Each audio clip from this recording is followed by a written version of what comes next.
beat.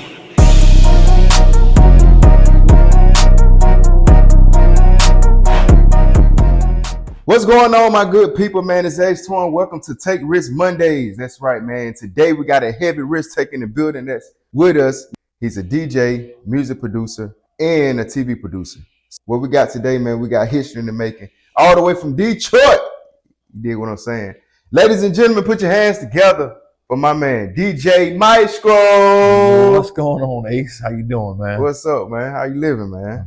Living good. Just glad to be here. Yeah, glad to be here. Love it, man. So, man, we're gonna start from the beginning, man, because a lot of people don't know. Everybody know in Detroit. You got, you ring bells in Detroit, What's going on, family? Says Torn, one half of Polar Jocks. Today we at Bridge and Root, and look, fellas, I'm telling you, I got the place you need to come to. As far as looking for clothing, this is the person to talk to. Miss Aisha. Now, where are we located at? We are located, our address is 2212 Morris Avenue. Although it says Morris Avenue, you can find us situated on First Avenue North in the heart of downtown Birmingham. All right. Now, this store is real, give me a real calm and cool vibe. What type of clothing material do you provide for males? So it's really important to us to provide pieces that are unique and that are quality based. And so we provide everything from blazers to joggers to beard care to solid cologne. So it's a wide variety of pieces that we offer. Oh, great. Now, what does Bridge and Root stand for? So Bridge and Root, I'm bridging that guy from day to night, and I want him to be rooted in his individuality and his authenticity. So that's really important. And you can actually find us Tuesday through Saturday, 11 until 6, closed on Sunday and Monday. You heard it first by Miss Aisha. Back to the show. And you started DJing in Detroit when? I started DJing when I went to the Marine Corps. That's when I really learned how to do it. I, hooked up with a couple, guy from New York, and we formed a crew, and he taught me the DJ game. So that's when I started DJing, and then I brought it back to Detroit. So I really learned how to DJ like when I was in the Marine Corps. This is in the 80s or what, 90s? That was in 80. Well, 80, matter of fact, 1980. 1980. Okay, 1980. It was so different back then, man. So let's speak on first we're going to speak on the transition part from DJing from the 80s up to now. I know that's a big gap, but what can you say, what's the pros and cons in the transition from the 80s to now? Well, for me, I was like in my clique and my crew, I was like one of the last ones to transfer from records to the MP3 and to the Serato and all the different stuff like that. And that's like approximately say about 07. Yeah. Because it was starting to get hard to get records and stuff like that. Because, I was a part of a big record pool and, I was dealing with the record labels and stuff. So I was getting these records from them. So I still had access to records. And I really didn't, the computer thing really kind of turned me off because it kind of, in my opinion, it kind of made anybody and everybody a DJ. I had to learn my skills in the basement, hours and hours of spinning these records and doing tricks and this, that, and the other. And it took time to learn how to do that. Now it's like a press of the button. Yeah. And it's pretty much like almost flawless, I don't really know it too much because I don't really do it like I used to do it. So, my son, I kind of like passed it down to my son. Now my son, he out there real big, doing his thing. His name is DJ D Tiz, and, he's in Michigan and he travels about abroad, doing his thing. And because I taught him. Yeah. And, but to me, just switching from the records to the computer, it kind of changed the game for me because now it's like everybody, can DJ and they don't need that special somebody. The DJ to me, as this computer age got there and you got more and more people involved in it, the DJ started to lose power. Yeah. Because like in my era, in my day, the DJ had power. And you had them damn crates. Well, you had crates, but it makes you strong. You know what I'm saying? It makes your back strong. You know what I'm saying? Right now, it's not a good idea. Yeah. But, in them days, it was, we had, you might take 10, 13, 15 crates of records and might pay 100 records. You wouldn't even play that many, but you had to have everything. And you said something about power. Back then, DJs had the most power in the streets. Yeah. Because you had to go through the DJ. Had to go to the DJ. On the radio, on the streets, even in the city. That's right. So with that power, how do you think? Because right now, DJs still have power, but it's so much technology. That's what it is. It's too much. Yeah, it's too much of everything. because see, back in the day, you only had so many radio stations, right? Mm-hmm. You only had so many TV stations. It's not, everything is just blown out of proportion right now. It's just so much, too much of anything makes the value go down. Yeah, you're right. You know what I'm about saying? that. So it's too much. It's just too much. Before you get on one, it's something else, And so with the internet, these artists got to constantly be feeding these records to where when we made records, we would ship them out. We would have to mail them out. We mail them out to wherever our distributors and stuff was, or we would, with record labels, whatever the case may be. And we would work a record for years. Yeah. You know what I'm saying? And to get this record, get this record hot. Mm-hmm. But see, now it's like, it's just so instant. Before you make one, before that record even get cool, you got to come with another one. You know what I'm saying? And it just, the game is fast. How much you think you all would charge back then to do like a gig, a party, or just the event? Well, when I was DJing abroad, overseas and stuff like that, man, I would get like $5,000 to, DJ for like an hour, couple hours, whatever the case may be. Yeah. I used to make, because this is all I've ever done. Probably about a good 10, back in them days, 10 grand a month. When I went to the radio, I was with this guy. He was like a legend in Detroit. His name was Electrifying Mojo. And some people might know about him. He was one of the legends. When I say legend, I put a capital L on that. Legend in Detroit. And he was making 100 grand as a year, as a personality, radio personality, a year with WJLB. And this was back in like 84, 85. And so that was like super money. Yeah. Back in them days. And then he would pay, and I would do a lot of his mixing for him. And he would pay me $12 an hour. Which back then was a whole lot of money. A lot of money back then, right? It was a whole lot of money. Yeah. So I would just go in the studio, start making mixes, put them on the show, and that's how I kind of started getting my name out there. And then he introduced me to this cat named Juan Atkins. Juan Atkins is like the godfather of techno. And Juan basically taught me how to make music, how to make records, put them on records, the whole nine, and so that's how I got into making the record game. Because basically as a DJ, if you can get into that, if you can kind of cross over, get into that record game, it'll just bring your popularity up that much. Because especially if you get a hit record, now people want you to come to their place to DJ. You got people like Snoop Dogg was DJing, Shaq DJing, just because they got these records and stuff, and because of their name, they're making 10, 15, 20, 30, $50,000 to come DJ. You know what I'm saying? So, and they can't really even DJ that good. Not for instance, it's the name and the status that they got. Exactly. Yeah. So, I mean, it's not, man, this game is 90% business and 10% talent. Yeah. That's what it is. So, as far as the marketing, how did y'all market back then? Straight up, hitting the pavement, man. Guerrilla marketing. Yeah. We didn't have a lot of, like I said, the internet, social media wasn't no such thing. So we would get out the street flyers, just getting the DJs. If you know the whole pack of DJs, say I come out with a record, right? And I know all the DJs, I know everybody. I said, look here, man, I'm giving everybody the records. I need you to ram this down these people's throat. Yeah. And then once that record started getting hot, then the radio didn't have no choice but to play it. And then boom, there you go. And then you gotta start going from state to state. Yeah. I mean, it was a grind, man. It was a straight grind unless you was like with a record label or something. But then if you was with a record label, you was basically selling your soul. Because the first record company I was with, it was Satellite Records back in the 80s. And it was like, I was only making like 9 cents a record, man. That was on a 12-inch. That was my contract. I was making 9 cents a record. I'm like, records you got to sell, man. You got to sell a lot of records. Yeah. Exactly. Yeah, so, I mean, the record labels had us, especially because they charge you to do the videos. They charge you to do the music. They charge you to go to the studio. They just charge you for everything. Yeah. And by the time that, the numbers added up, you was owing them. You know what I'm saying? How long were you with them? I was with them a couple of years. And then I was with a few record companies. I was with Metroplex. I was with Satellite.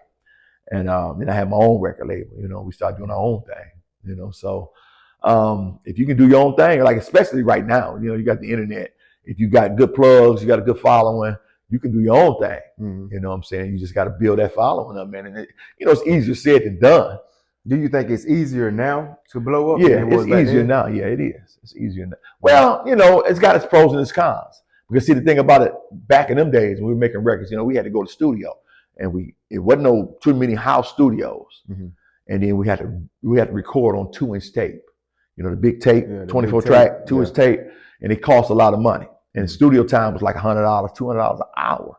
And we used to go in there, and then you had to buy big old tape. Tape cost you $200, $300 for 15 minutes of tape. Mm-hmm. So it wasn't where it was affordable for a lot of people. Mm-hmm. And then when it came with the digital, you know, when you can do it right at the house, then that's when, you know, you know, like you say, too much anything. Yeah. It made it easy for everybody to, you know, make a record. But back in them days, it wasn't easy to make a record. You're gonna spend some money making a record. Yeah. Now you can go in the bathroom, make a record for nothing. Get the little equipment, and boom, there you go. Yeah. And then you just got to get it out there and start, you know, start pushing and start promoting. Mm-hmm. You know, because like I say, back in them days, we had to mail records all over the world. Our mailing bill was thousands of dollars. You know what I'm saying? Mm-hmm. So you know, and now all you got to do is hit send, bam, that's it, and you know your music all over the place. Mm-hmm. But the thing about it then, now is that now the money's not there. Yeah. See, back then we used to get paid for them records, and now it's kind of like they want the money, but they want to be known. Yeah. They want more fame than they want the money. And see, I'm the opposite. I'd rather not be known and get the money. Yeah. You know, the fame to me is not important at all. Mm-hmm. Like right now, people probably don't even know who I am right now. You know, and I done a whole bunch of stuff. They probably been dancing to my music for days. They don't even know it's your music. They don't even know it's my music. But see, I don't really know. It don't bother me. You know what I'm saying? But it is what it is. Yeah. I'll transition to the TV production. Okay. So how did you go about starting a TV production company? My specialty, like I said, I was DJing and I went to making music. My specialty in music was electronic music, techno music, pretty much. So once the techno game kind of started fading out a little bit in Detroit, I kind of transitioned a little bit and went to making line dance music. You know, I got a couple friends of mine like Big Moochie. They probably heard of Big Moochie. I did a couple records, Turbo Hustle, Freak Beat Hustle, Birthday Slide. I did a lot of line dance music, you know what I'm saying? And so they kind of, you know, just put me in a whole nother arena. Mm-hmm. You know, I was just kind of like, you know how you rebrand yourself? And that's basically what I was doing. I was rebranding myself. And so what happened was the line dance thing got so big in the 2000s, in the early 2000s, 2003, 4, 5, 6, 7, 8, 9, you know, that in that era that, you know, because the guys basically stopped dancing. When it seemed like we hit the 2000s, it just stopped. The guys just kind of stopped dancing. No more slow dancing, no more nothing. You know what I'm saying? It just stopped posting up. Yeah. Like they in the club was, hey, you know, nobody dancing. Right. So the ladies still want to dance. Yeah. So when we come up with this line dance stuff, boom, ladies jumping straight on the floor whole night. Ladies are the first one on the floor. You know what I'm saying? Yeah. So then the line dance stuff just kind of basically was your party starter. Mm-hmm. And that's what happened. And then I just kind of went into I seen the value of it. And so basically what I did was like, I said, we need to make a show, a TV show. Just I let the hustle, try to teach people how to do this stuff. And so that's when that first show came. So that's why I Love the Hustle show. That's what the I Love the Hustle show. We started that in Detroit, Michigan. Mm-hmm. And we had pretty, decent success. We had, we was on a major network, WADL at the time. It just got kind of expensive for us. And we kind of put it to the back burner, and then we cut a couple more deals with Holyfield TV out in Arizona, WHPR, Detroit, and so then we got it back on. Mm-hmm. And then I kind of made the transition about moving down south because at Detroit I was just getting tired of the rat race, you know what I'm saying? And I said, well, you know what? Let me kind of move down somewhere else. Totally different. Was totally different speed wise because I'm a hustler. Yeah. And I'm gonna get there and I'm gonna do what I gotta do. So I came down here hitting the ground running. So once I hooked up with the major networks here, Sinclair Broadcasting with CW, ADC, my TV, and presented it to them, then it was like, oh yeah, we love this. And so now, we've been playing I Love the Hustle show and Mr. Smooth show probably like over 6 years, 6.5 years on the CW network. And so, it just tell you, and then we play here, we play in Detroit, play in Philly, we play in Houston, Montgomery, Florida, Mobile, we're playing all over the place, So we're just looking to try to get a big syndication deal or either being picked up by maybe,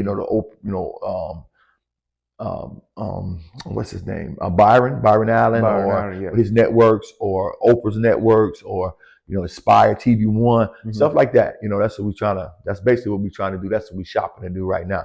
But that's how we got into the TV thing. And then, like I said, and I just constantly kept coming up with shows. We had the Ballroom Express show. That's with Mr. Smooth, his wife, Easy Al.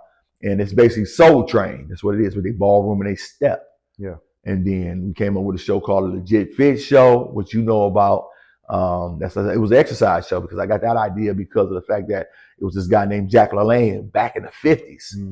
In the 60s, he used to have this exercise thing, black and white. You can look it up online, Jack LaLanne. I did the research on it. And and that's what made me think about doing that, because I hadn't nobody did that in a long time. Right. So that's why I said, we need to go ahead and do that. And then we did a show called The Bombs Music Show. That was just basically, or your what's that? The 106 in Park type of thing. Yeah. So we did that.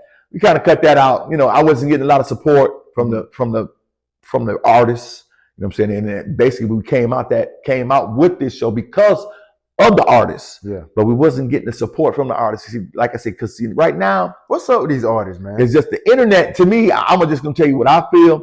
The internet got everybody brainwashed. Everybody just think they can just throw it on the internet and it's just supposed to blow up. Yeah. And they don't. This game here, you're gonna spend some money. Oh yeah.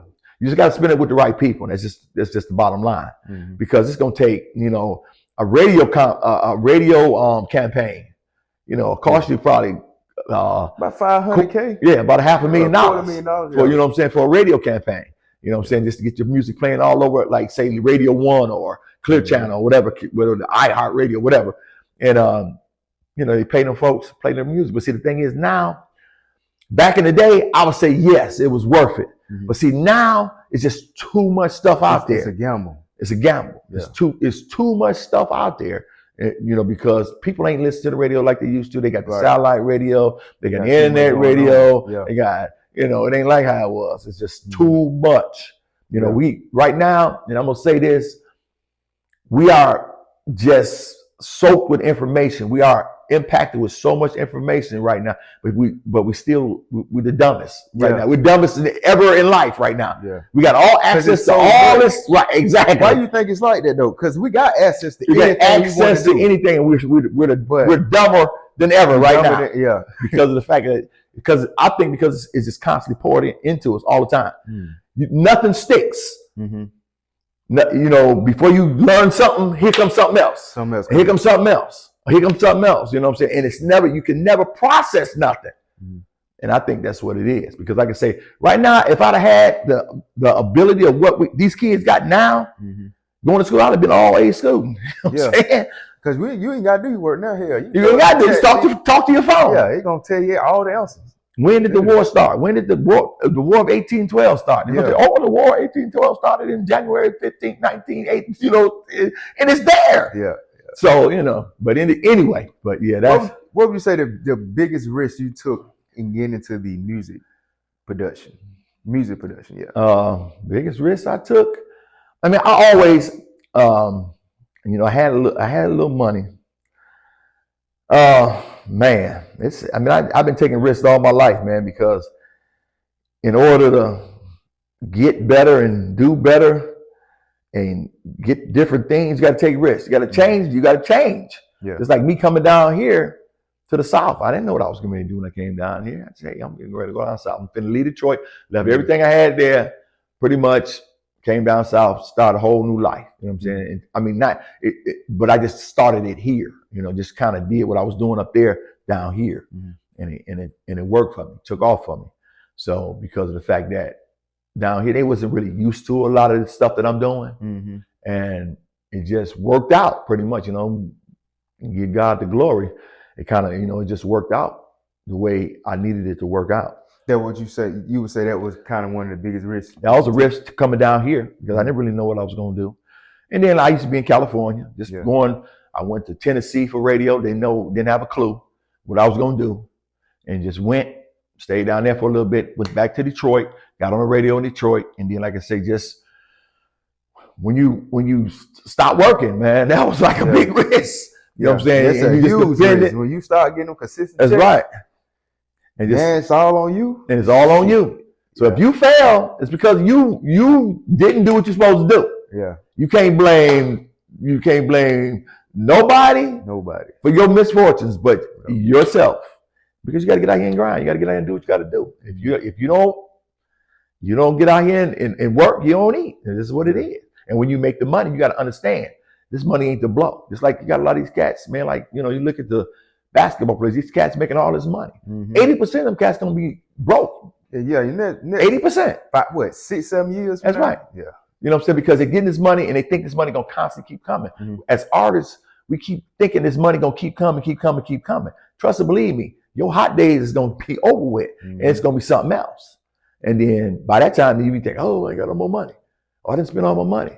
If you don't take and do and invest your money and do some good things with your money and be like a squirrel out here with these nuts, yeah, you know what I'm saying? You putting them up for the winter time and just quit blowing money. Because if you don't take care of it, trust and believe me, then you get old, then what you gonna do? That's a scary thought. It's a scary thought, baby. What you gonna do? Damn. You can't get out here and hustle like you used to hustle. You know what I'm saying? Right. So, you have to think about that. And I know a lot of young folks don't want to think about that, but I'm telling you, keep living. You're going to get old. And that's just what it is. I was sitting there your age doing what I do. My son your age, man. I be schooling him and teaching him about different stuff, about money, about investing and doing. I said, you getting this money? I said, man, you got to invest this money, man. You got to make some money because of the fact that you're going to get old. And if you ain't got your eggs and lined up right, your ducks lined up in a row, oh, you're going to be in a hurt locker. Straight up. And guess what? And then don't nobody care. Nah, you're going to be fussing and arguing at the government. That's right. And don't nobody care. You need another president. That's right. That's a big thing we always do. We always blaming other folks. Yeah. Especially in the African American community, we always want to blame other people for our misfortune. Yeah. Man, come on. All we got to do is stick together. If we was to stick together and put our resources together, man, black folks can't order a pizza together, man. And I hate to say it like that, but it is what it is. Yeah. But we'll go half on a section though. Man, come in. It's like, man, look here. We'll do that now. I look at, I was looking at we was just in this place the other day. It was a hibachi joint. All these Orientals, no black folks in there working, and nothing but Oriental folks in there working. You know what I'm saying? In every place I go, it's like put their own people in there. They put their own people in there. Put their people in position. They put their people in position, and we don't do that. We don't do that. Yeah. You know what I'm saying? We gotta look out for one another. Like if you look at our television shows, I have nothing but black commercials on my shows because I'm trying to look out for us as black folks. You know what I'm saying? At least to give us a little a leverage, kind of leverage up with the big guys. You know what I'm saying? And I mean, it's not expensive or nothing like that, but it's just the fact that the matter is everybody look out. When other nationalities look out for their people, we don't look out for ours. We don't do that. So, it's just what it is. Hopefully, hopefully in your lifetime, it'll change. It's getting a little bit better. People get a little bit better. It's getting a little bit better, but it's still not as we're not strong as a unit. As a unit, right? We don't have, and I look at it like we don't have any leadership. Back in the day, we had Martin Luther King, we had Malcolm X, we had Medgar Evers. We had a lot of leadership. See, now we don't have any leadership. You know what I'm saying? That's just my opinion. I'm just talking, but that's just my opinion. We have nobody that's leading us. We had a first black president. He didn't really do a whole lot for us because we had nobody talking for us. Yeah, he did. I don't know if I need to say this or not. It's risk takers, man. Okay, well, he did more. To me, he did did more for the gay community than he did for the black community. They turned for real up. Because they had leadership. They had people that they're talking. Yeah. Doing this. We want this. Votes, exactly. We want this. We want this. We want this. We want this. We didn't have that. Yeah. It ain't Obama's fault. He just he's the face of the, exactly. He's the face of the country. That's what so that was just, I mean, that's like I said, that's my opinion. Yeah. We all got opinions. All right, That's my opinion. What would be another risk you took to get up to this point in your life? It's a lot of people kind of your age ain't in your position. A lot of people, you know what I'm saying? So you really position. Blessed, man. So what would you say that you did that what kind of risk you kind of took to get up to this point, like another big risk? Man, I'll put it all on number 11 and let it go. You know what I'm saying? If I see something and if I can see it in my head, I can do it. And so I'll just reach out and start doing things. Like I said, when I came down here with this TV, I'd have no clue what I was getting ready to do. And when the pandemic hit, kind of built me up more and more and more and more. I started learning more and more and more and more. You gotta always be able to be willing to learn. Okay, how old you get, you gotta be willing to learn. And I started learning a lot of different stuff that I didn't really have to pay people to do anymore. And just taking risks of calling folks, you know, just, you know, you got to get on the phone. Look, I got a show, da, da, da, da. You think you can get this show on the air for me? And you can take a look at it and see if we can, you know, work something out. And see, I try to do these barter deals with these people. You know, it's basically like a 50-50 split. They do so many commercials. We do so many commercials, you know, but then you got to get these right commercials, you know what I'm saying? Because people get it twisted. Advertising is the meat and potato of the industry. Without the marketing, you ain't got nothing. Exactly. You just got to be able to get your plan together and kind of see it through, you know, because things ain't going to work out all the time the way you want it to work out. You got to be ready to switch up in mid-flight sometimes. Well said. Definitely well said. You just got to keep pushing. You can't quit. Yeah. You don't lose unless you quit. That's straight up. Slogan. You don't lose unless you quit. Now, once you quit, you're going to lose. But if you keep going, you just got to keep pushing, keep pushing, keep pushing. And I'm going to tell you like this. Me, I'm not where I want to be. I mean, I'm doing, don't get me wrong. I didn't carved out a decent living doing what I do, you know, but I don't think where I should be, but I ain't mad at that. You got to be grateful for what you got, because you're going to keep, you know, you keep going, you know. Just be thanking God where you at, what you got, and keep it pushing. Well said, man. DJ Maestro, appreciate you, man, coming on with the risk taker. Hey, no problem. Hey, y'all go to bombsmusictv.com, Bombs Music, BOMBZMUSIK TV.com. Check out all our TV shows, stuff like that. I am DJMarshall.com. And we even do a thing called Get Fit While You Sit for all our singers out there. So that's a big thing. So, wow. There you go. It's Take Risk Mondays. See y'all in this video. Stay with it.